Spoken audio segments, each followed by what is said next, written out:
Pick number 29, the Phoenix Suns select Liam McNeeley, but he was included in the trade to the Hornets that netted the Suns Mark Williams.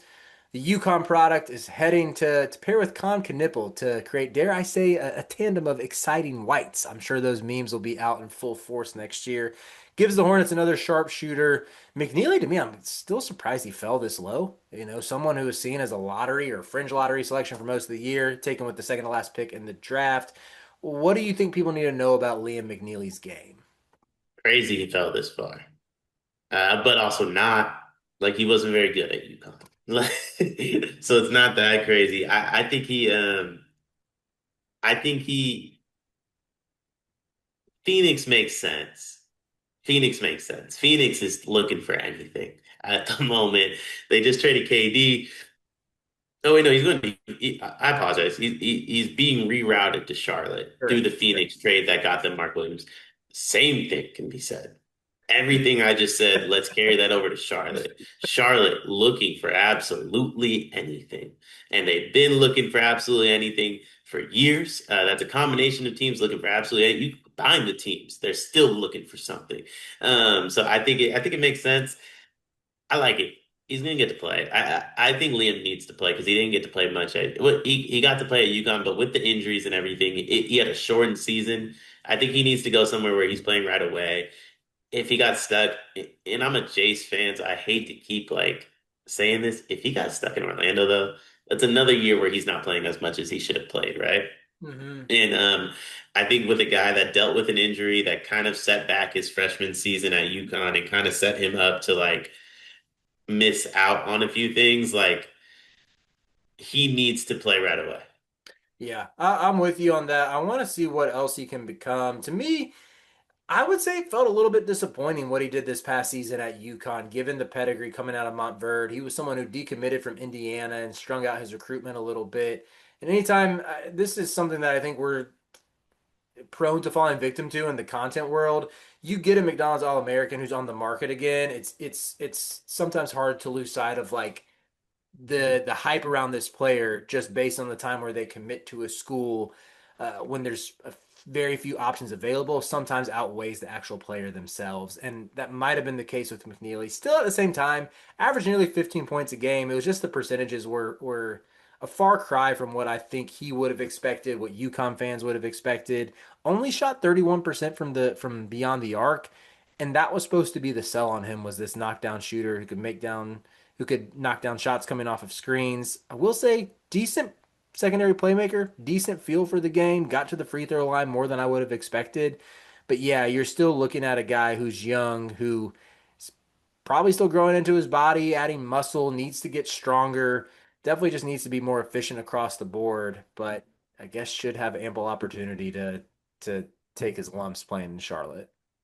Yeah, which I think he needs. And Charlotte needs somebody to do that too, right? Charlotte's within everything going on in Charlotte. They've also dealt with a lot of injury these past few years. So there's a lot of opportunity. Trey Mann hurt his back last year. I want to say 7 games in. He's going into restricted free agency. He was great. LaMelo Ball, obviously well documented ankle injuries. Mark Williams back injury. But obviously he's on Phoenix now. But even Brandon Miller missed time. Miles Bridges, not injuries, but he's definitely missed time. Hmm. So it's like I think there's been like a lot with that roster where there is a lot of opportunity, not only with the way the roster looks, but you don't wish injury upon anybody, but it is clear that there's going to be some injuries that help him have even more opportunity than before. Hmm. Yeah, I'm with you on that. I think. Gosh, you watch him like relocate when he's moving off ball and how there the flashes where he's coming off of a screen and needs a millisecond to get his shot off and he can knock down threes off balance. And it's like, man, I see the vision here. You see him coming off of a pin down, maybe a little zoom action, and he's able to find an open man under the basket for a dump off. And it's awesome to see that trait coming from a 6'8" wing. The vision is there. I think when I still look at it, though, it's just the efficiency around the rim, the lack of strength, the lack of explosiveness that I think ultimately hinder his ceiling. And it's like everybody in the NBA can shoot. There's a dime a dozen 6'8" wings who are knockdown shooters and who can pass a little bit. I don't know if he does either of those well enough to truly separate him, unless he's going to really get better on the defensive end, unless he's going to be more efficient at the basket,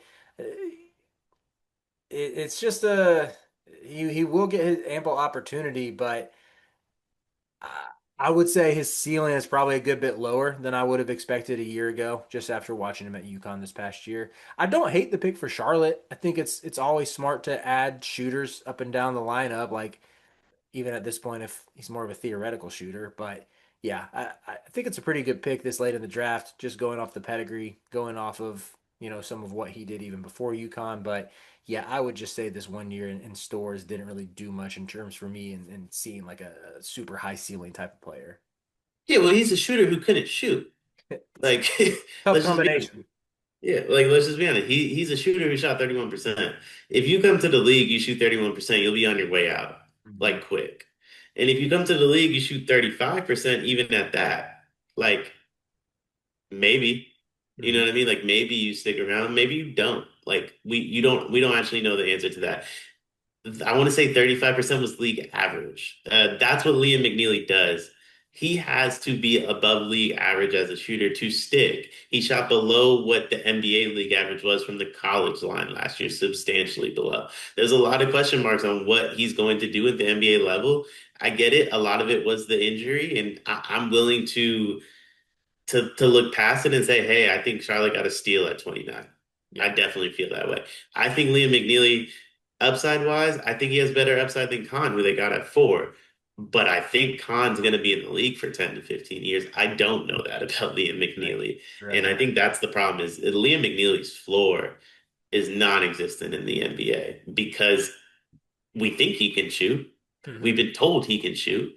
We didn't see him shoot though. Right, right.